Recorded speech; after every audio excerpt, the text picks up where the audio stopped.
Hi guys. So ഇന്ന് നമ്മൾ ജാവാസ്ക്രിപ്റ്റിൽ check ചെയ്യാൻ പോകുന്നത് വെച്ചാൽ ഈ ഒബ്ജക്ട്സും അറേസൊക്കെ കമ്പയർ ചെയ്യുന്ന സമയത്ത് ഉണ്ടാകുന്നൊരു ഒരു ചെറിയൊരു ട്രിക്കി ബിഹേവിയറാണ്. ഓക്കെ, അതാണ് നമ്മളിന്ന് ഗോ ത്രൂ ചെയ്യാൻ പോകുന്നത്. ഇപ്പോൾ നമുക്ക് പ്രിമിറ്റീവ് വാല്യൂസ് ആയ നമ്പർ സ്ട്രിങ്സ് ഒക്കെ കമ്പയർ ചെയ്യുമ്പോൾ പ്രശ്നമൊന്നുമില്ല. ഒരു എക്സാമ്പിൾ ഞാൻ പറയുന്നത് നമ്മൾ ഓൾറെഡി ഗോ ത്രൂ ചെയ്തിരുന്നു. ഇവിടെ ഇൻസ്പെക്ട് എടുത്തിട്ട് നമ്മൾ ഇവിടെ ചെക്ക് ചെയ്തിട്ടുണ്ടായിരുന്നു. ഇപ്പം ഞാൻ 2 = 2 എന്ന് പറഞ്ഞാൽ നമുക്ക് ട്രൂ ആണ്. പിന്നെ നമ്മൾ സ്ട്രിങ്ങും കമ്പയർ ചെയ്തിരുന്നു. ഞാൻ == കൊടുത്തിട്ട് ഇതൊക്കെ നമ്മൾ ചെക്ക് ചെയ്തിരുന്നതാണ്. ഓക്കെ, സോ ഇതെല്ലാം ട്രൂ ആണെന്ന് നമ്മൾ ചെക്ക് ചെയ്തിരുന്നു. പക്ഷെ നമുക്ക് എന്ന് വെച്ചാൽ ഒരു ഒബ്ജക്ട്സ് അല്ലെങ്കിൽ അറേസ് ഒക്കെ കമ്പയർ ചെയ്യുമ്പോൾ ജാവാസ്ക്രിപ്റ്റിൽ അത് ലിറ്റിൽ എന്താ പറയുക സ്പെഷ്യൽ ബിഹേവിയറാണ് എടുക്കുന്നത്.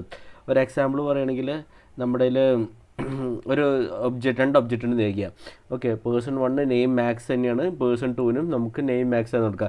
രണ്ടുപേര് സെയിം ഡാറ്റ ആണെങ്കിൽ കൂടിയും പ്രോപ്പർട്ടി മാക്സ് ആണെങ്കിലും പക്ഷെ രണ്ടിലും നമ്മൾ സെയിം ഡാറ്റ തന്നെ കൊടുത്തിരിക്കുന്നത് നോക്കുമ്പോൾ രണ്ട് നെയിം പ്രോപ്പർട്ടി ഉണ്ട്, രണ്ടിൻ്റെ വാല്യൂ മാക്സ് ആണെങ്കിൽ കൂടിയും അത് കമ്പയർ ചെയ്യുമ്പോൾ പേഴ്സൺ 1 == പേഴ്സൺ 2 ചെക്ക് ചെയ്യുകയാണെങ്കിൽ ഇത് ഫോൾസ് ആണ് വരിക. ഓക്കെ, ഒരിക്കലും ട്രൂ ആയിരിക്കില്ല.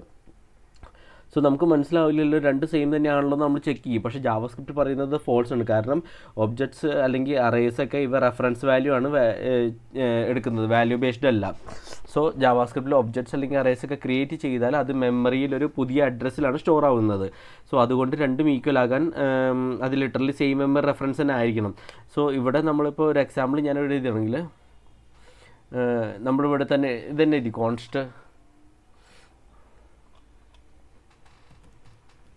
കോൺസ്റ്റ് A1 എടുക്കാം. ഞാൻ A1 നെയിം ABC. ഓക്കെ, ഇത് ഞാൻ കൊടുത്തു. ഇനി കോൺസ്റ്റ് ഞാൻ സെയിം തന്നെ A2 കൊടുത്തു. ഇപ്പോൾ നമ്മുടെ കയ്യിൽ A1 A2 ഉണ്ട്. ഇപ്പോൾ ഞാൻ A1 == A2 എന്ന് കൊടുത്തു കഴിഞ്ഞാൽ അത് ഫോൾസ് ആണ് വരിക. ഓക്കെ, ഇനി നമുക്ക് വേറൊരു രീതിയിലും ചെയ്യാം. ഞാനിപ്പോൾ A3 എടുക്കുകയാണ്. const A3 = A1 ഞാൻ കൊടുത്തു. ഓക്കെ, ഇപ്പോൾ നമ്മൾ A3 ഉണ്ട്. A1 നമ്മൾ ഈ ഒബ്ജക്റ്റാണ്, A2 ഈ ഒബ്ജക്റ്റാണ്. അപ്പോൾ ഞാൻ A3യിലേക്ക് ഈ A1 അസൈൻ ചെയ്തു. എന്നിട്ട് ഞാനിവിടെ A3 = A1 എന്ന് കൊടുത്തു കഴിഞ്ഞാൽ അത് ട്രൂ ആണ് വരിക. ഓക്കെ, ഇവിടെ നമ്മൾ A3യും A1ഉം തന്നെ പോയിന്റ് ചെയ്യുന്നത് വെച്ചാൽ A3 ആണെങ്കിലും അത് എന്തിനെ പോയിന്റ് ചെയ്യുന്നത്, ഇവിടെ A1നെയാണ് ഇവിടെ പോയിന്റ് ചെയ്ത് വെച്ചിരിക്കുന്നത്. ഓക്കെ, സോ അതുകൊണ്ടാണ് അത് ട്രൂ ആവുന്നത്. എന്ന് വെച്ചാൽ സെയിം മെമ്മറിയാണ് ഇവിടെ പോയിന്റ് ചെയ്യുന്നത്. ഇപ്പോൾ A1 ഒരു സ്പെഷ്യൽ ഒരു ഇന്ന സ്ഥലത്ത് മെമ്മറി അലൊക്കേറ്റ് ചെയ്തിട്ടുണ്ട്, A2ൽ ഇന്ന സ്ഥലത്ത് മെമ്മറി അലൊക്കേറ്റ് ചെയ്തിട്ടുണ്ട്. A3 പറയുമ്പോൾ A1ൻ്റെ മെമ്മറിനാണ് ഷെയർ ചെയ്തെടുക്കുന്നത്. സോ അതുകൊണ്ടാണ് ഇത് സെയിം മെമ്മറി ആയതുകൊണ്ടാണ് ഇവിടെ ട്രൂ വരാൻ കാരണം. ഓക്കെ, സോ പക്ഷേ A2ന് പുതിയ ഒരു ഒബ്ജക്റ്റ് ആണെന്ന് കൊണ്ട് അത് വേറെ മെമ്മറിയാണ്, അതുകൊണ്ട് ഇവിടെ ഇത് ഫോൾസ് ആയി മാറി കമ്പയർ ചെയ്യുമ്പോൾ. ഓക്കെ, സോ അറേസിലും ഇതേ കൺസെപ്റ്റ് തന്നെയാണ് വരുന്നത്. ഞാൻ ക്ലിയർ ചെയ്യുന്നത് അറേസിൽ നമുക്ക് ചെക്ക് ചെയ്ത് കഴിഞ്ഞാൽ സെയിം കൺസെപ്റ്റ് തന്നെയാണ് വരുന്നത്. ഓക്കെ, ഇപ്പം ഞാനൊരു കോൺസ്റ്റ് B1 എന്ന് പറഞ്ഞു കൊടുത്തു. B1 = 1 2 2 വാല്യൂ മതി. ഓക്കെ, ഇനി നമുക്കൊരു കോൺസ്റ്റ് B2 കൊടുത്തു. സെയിം വാല്യൂസ് തന്നെ നമുക്ക് കൊടുക്കാം. B2ന് നമ്മൾ സെയിം വാല്യൂസ് തന്നെ കൊടുക്കുന്നു. ഓക്കെ, ഇനി നമ്മൾ B1 = B2 എന്ന് കൊടുത്തു കഴിഞ്ഞാൽ ഇവിടെ നമുക്ക് ഫോൾസ് ആണ് വരിക. കാരണം രണ്ട് അറേസ് പോലും സെയിം വാല്യൂസ് ഉണ്ടെങ്കിലും അവ വെവ്വേറെ മെമ്മറിയിലാണ് സ്റ്റോർ ആകുന്നത്. സോ അതുകൊണ്ടാണ് ഇത് കമ്പയർ ചെയ്യുമ്പോൾ നമുക്ക് ഫോൾസ് വരാൻ കാരണം. അപ്പോൾ ഒബ്ജക്ട്സും അറേസ് കമ്പയർ ചെയ്യുമ്പോൾ വാല്യൂ ഇക്വാലിറ്റി ചെക്ക് ചെയ്യാനായിട്ട് നിങ്ങൾ ഇൻഡിവിജ്വൽ പ്രോപ്പർട്ടീസ് എടുത്ത് കമ്പയർ ചെയ്യണം. അതെങ്ങനെയാണെന്ന് വെച്ചാൽ നമ്മുടെ A1 ABC ഉണ്ട്. ഓക്കെ, A2ലും നമ്മൾ സെയിം വാല്യൂ ആണ്. അപ്പം നമ്മൾ വേണമെങ്കിൽ ഇങ്ങനെ കമ്പയർ ചെയ്യാം. A1.name = A2.name.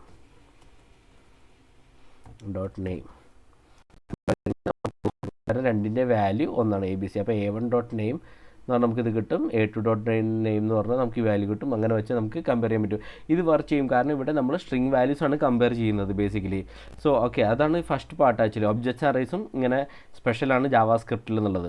ഇനി നമ്മൾ ചെക്ക് ചെയ്യാൻ പോകുന്നത് കമ്പൈനിങ് കണ്ടീഷൻസ് ആണ്. സോ കുറേ നാളിലേക്ക് ഇഫ് സ്റ്റേറ്റ്മെൻറ്റ് നമ്മൾ ഒരൊറ്റ കണ്ടീഷൻ മതിയാവില്ല. നമ്മളിപ്പോൾ എഴുതിയിരിക്കുന്ന ഒരു ഇഫ് സ്റ്റേറ്റ്മെൻറ്റിൽ നമ്മൾ ഇപ്പോൾ ഈ ഒരു കണ്ടീഷൻ മാത്രമേ എഴുതിയുള്ളൂ. ഇവിടെ ഈ ഇഫിലൊരു കണ്ടീഷൻ മാത്രമേ എഴുതിയിട്ടുള്ളൂ. പക്ഷേ മിക്ക സമയത്ത് നമുക്ക് ഒരൊറ്റ കണ്ടീഷൻ കൊണ്ട് മതിയാവില്ല. ചിലപ്പോൾ 2 അല്ലെങ്കിൽ 3 കണ്ടീഷൻസൊക്കെ ചെക്ക് ചെയ്യേണ്ടി വരും. ഒരേ സമയം ട്രൂ ആണെങ്കിൽ മാത്രം കോഡ് റൺ ചെയ്യണം, അല്ലെങ്കിൽ ഏതെങ്കിലും ഒന്ന് ട്രൂ ആണെങ്കിൽ കോഡ് റൺ ചെയ്യണം, അങ്ങനെയൊക്കെ വേണ്ടി വരും. ഒരു എക്സാമ്പിൾ നമുക്ക് പറയുകയാണെങ്കിൽ നമ്മുടെ ഒരു കണ്ടീഷൻ ഉണ്ട് എന്ന് വെച്ചാൽ നമുക്കൊരു ഉണ്ടാക്കിയിട്ടുണ്ട്.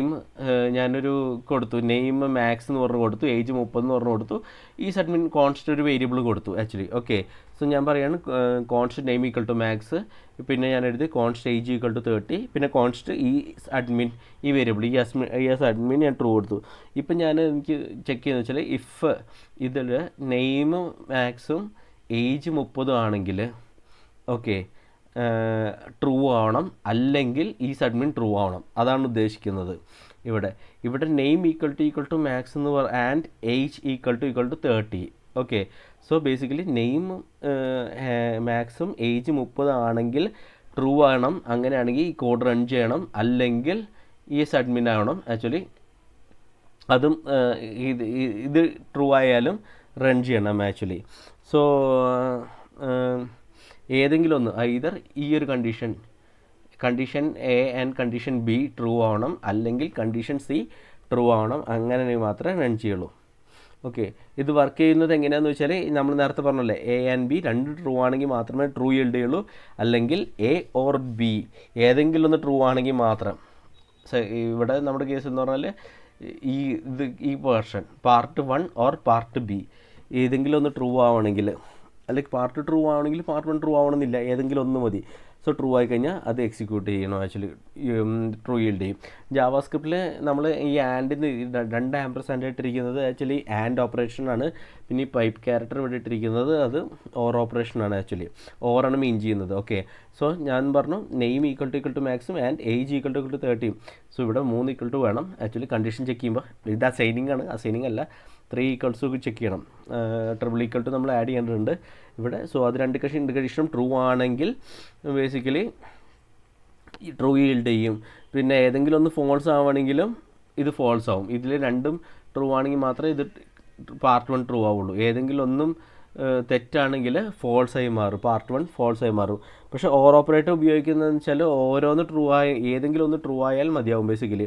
സോ പിന്നെ പരാന്തസിസ് ഉപയോഗിച്ച് ഗ്രൂപ്പ് ചെയ്യാൻ വേണമെങ്കിൽ നമുക്ക്, അതായത് ലൈക്ക് എന്താ പറയുക, നിങ്ങൾക്ക് ഈ കണ്ടീഷൻ ബി അല്ലെങ്കിൽ കണ്ടീഷൻ സി ഏതെങ്കിലും ഒന്ന് ട്രൂ ആയാൽ മതി എന്നുണ്ടെങ്കിൽ ഇവിടെ ഒരു ആംപർസാൻഡ് ഒരു പരാന്തസിസ് കൊടുത്തിട്ട് ഈ കണ്ടീഷൻ ബിക്കും കണ്ടീഷൻ സിക്കും ഒരു പരാന്തസിസ് കൊടുത്തിട്ട് ഓർ എഴുതി കഴിഞ്ഞാൽ ഈ പൈപ്പ് ക്യാരക്ടർ ഇട്ട് കൊടുത്തു കഴിഞ്ഞാൽ അത് മാത്രം ചെക്ക് ചെയ്യും ആക്ച്വലി. ഓക്കെ, സോ അതിൻ്റെ ഇവാലുവേഷൻ ഓർഡറൊക്കെ നമുക്ക് കൺട്രോൾ ചെയ്യാൻ പറ്റും അങ്ങനെ പരാന്തസിസ് കൊടുത്തിട്ട്. ഓക്കെ, സോ പരാന്തസിസ് കൺട്രോൾ ചെയ്യുന്നത് എന്ന് വെച്ചാൽ ഫസ്റ്റ് അത് ഇവാലുവേറ്റ് ചെയ്യേണ്ടതെന്ന് നോക്കി. പരാന്തസിസ് കൊടുത്തു കഴിഞ്ഞാൽ അതിനാണ് ആദ്യം പ്രയോറിറ്റി വരിക, അത് ആദ്യം ഇവാലുവേറ്റ് ചെയ്യും. സോ ഇനി നമുക്ക് ബേസിക്കലി കാൽക്കുലേറ്ററിൽ നമ്മുടെ കേസിൽ ചെക്ക് ചെയ്യുകയാണെങ്കിൽ ഇത് നമുക്ക് ഇംപ്ലിമെൻറ്റ് ചെയ്യാൻ നോക്കാം. സോ ഇവിടെ നമ്മൾ ഒരു ഇഫ് എൽസ് അങ്ങനെ യൂസ് ചെയ്തിട്ടുണ്ട്, പക്ഷേ ആൻഡും ഓറും ഉപയോഗിച്ച് ലോജിക്കൊന്നും നമ്മൾ യൂസ് ചെയ്തിട്ടില്ല. സോ അത് യൂസ് ചെയ്തിട്ട് നമുക്ക് ഒപ്റ്റിമൈസ് ചെയ്യേണ്ടതുണ്ട്, നമ്മുടെ ഈ കാൽക്കുലേറ്റർ റിസൾട്ടിൽ ചെക്ക് ചെയ്യുന്നുണ്ട്. സോ നമ്മുടെ ഈ ഫംഗ്ഷനിൽ ചെക്ക് ചെയ്യേണ്ടത് വെച്ചാൽ calculation type add, subtract, multiply, divide ഇതിൽ ഏതെങ്കിലും ഒന്നാണല്ലോ വരുന്നത്. ഓക്കെ, സോ ഇതല്ലാന്നുണ്ടെങ്കിൽ നമ്മൾ എന്ത് ചെയ്യും? സോ അതിനായിട്ട് നമുക്കൊരു ഈ ഒരു കണ്ടീഷൻ വെച്ച് ചെക്ക് ചെയ്യണം. സോ ബേസിക്കലി അത് എഴുതാൻ എളുപ്പം എന്ന് വെച്ചാൽ ഇങ്ങനെയാണ്. ഇഫ് ഓക്കെ കാൽക്ക് റിസൾട്ട് എഴുതി, കാൽക്ക് റിസൾട്ട് കാൽക്ക് ടൈപ്പ് എഴുതി, calc type not equal to add and, പിന്നെ അതേപോലെ നമ്മൾ എഴുതും കാൽക്ക് ടൈപ്പ് എഴുതിയിട്ട് നോട്ട് ഈക്വൽ ടു സബ്, പിന്നെ നമ്മൾ and calc type not equal to multiply, last condition type not equal to divide. Okay. So ഈ വരുന്ന calculation add, subtraction, multiplication, division ഒന്നും അല്ലാന്നുണ്ടെങ്കിൽ നമ്മൾ എന്ത് ചെയ്യണമെന്ന് വെച്ചാൽ ഇവിടെ ഈ ബാക്കിയുള്ള സ്റ്റേറ്റ്മെൻറ്റ് എക്സിക്യൂട്ട് ചെയ്യാൻ പാടില്ല. സോ അതിന് സിമ്പിൾ നമ്മളെന്ന് വെച്ചാൽ റിട്ടേൺ ചെയ്താൽ മതി. റിട്ടേൺ ഈ കണ്ടീഷൻ ട്രൂ ആണെങ്കിൽ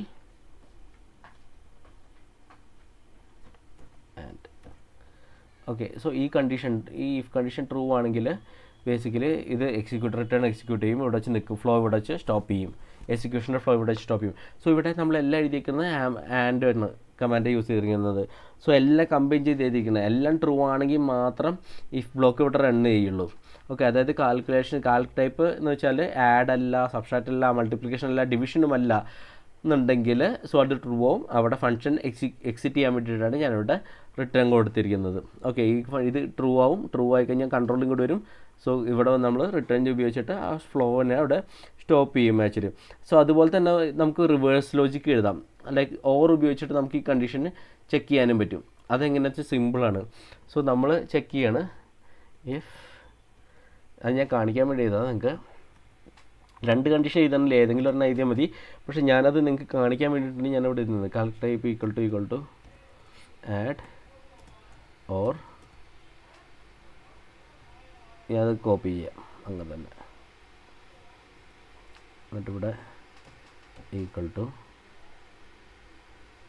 ഇവിടെ ഓർ, ഇവിടെ equal to, last ampersand change ചെയ്തിട്ട് ഓറാക്കി നമ്മൾ, എന്നിട്ട് ഈക്വൽ ടു നമ്മൾ എഴുതി. ഓക്കെ. എന്നിട്ട് ഞാനിവിടെ ഇവിടം തൊട്ട്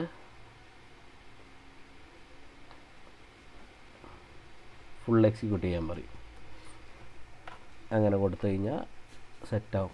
സോ ഇവിടെ നമ്മൾ ബേസിക്കലി എന്ന് വെച്ചാൽ ഓർ ഓപ്പറേഷനാണ് ഉപയോഗിക്കുന്നത്. സോ ഏതെങ്കിലും ഒന്ന് ട്രൂ ആണെങ്കിൽ ഇത് എക്സിക്യൂട്ട് ചെയ്യും. ഓക്കെ. സോ ആൻഡ് ഓർ തമ്മിലുള്ള മെയിൻ ഡിഫറൻസ് ഓർക്കുക. ആൻഡ് എന്ന് പറഞ്ഞാൽ എല്ലാ കണ്ടീഷൻ ട്രൂ ആണെങ്കിൽ മാത്രമേ ഇത് എക്സിക്യൂട്ട് ചെയ്യുള്ളൂ. വെച്ചാൽ എല്ലാം ട്രൂ ആണെങ്കിൽ മാത്രം ഇത് എക്സിക്യൂട്ട് ചെയ്യും.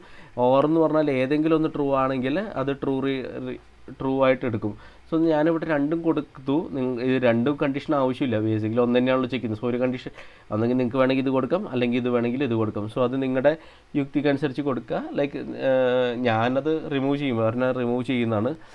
സോ ഇന്നത്തെ വീഡിയോ ഞാൻ ഇവിടെ വെച്ച് റാപ്പപ്പ് ചെയ്യുകയാണ്. ആസ് യൂഷ്വൽ എന്തെങ്കിലും ഡൗട്ട്സ് ഒക്കെ ഉണ്ടെങ്കിൽ കമൻസിൽ മെൻഷൻ ചെയ്യുക, ഞാൻ ഫിക്സ് ചെയ്യാൻ ട്രൈ ചെയ്യാം എന്തായാലും. So stay tuned and keep coding clean and JavaScript logic.